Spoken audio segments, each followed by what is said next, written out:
Niamey, la capitale du Niger, va accueillir le 11 juillet 2016 le sommet des chefs d'État et de gouvernement du Conseil de l'Entente. Il s'agira pour les dirigeants des 5 pays membres d'échanger sur les questions de défense et de sécurité et de dynamiser la coopération ainsi que l'intégration entre leurs peuples. La réponse générale en Afrique de l'Ouest sur le terrorisme devient de plus en plus difficile à organiser. C'est pour ça que le sommet qui va venir bientôt présente de nombreuses attentes de la part de populations des pays de la zone en termes donc de mécanismes opérationnels de réponse au terrorisme dans la sous-région. Et c'est extrêmement urgent. Et aussi redynamiser une structure qui a longtemps végété, sans beaucoup d'activité depuis le décès de son père fondateur, le président Félix Houphouët-Boigny. 3 pays membres du Conseil de l'Entente ont été victimes d'attaques terroristes. Il s'agit du Burkina Faso, de la Côte d'Ivoire et du Niger. Certains observateurs invitent le Conseil de l'Entente à s'inscrire dans l'optique des organisations sous-régionales et internationales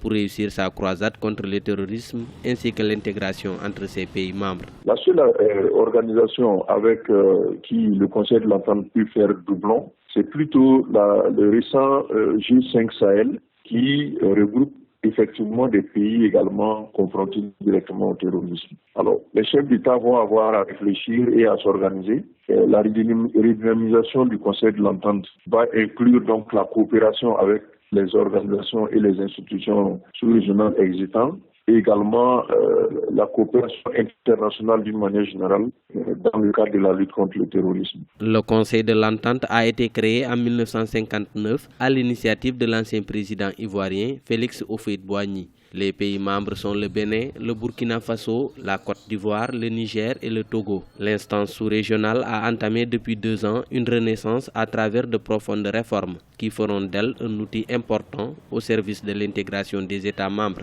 et de leur développement.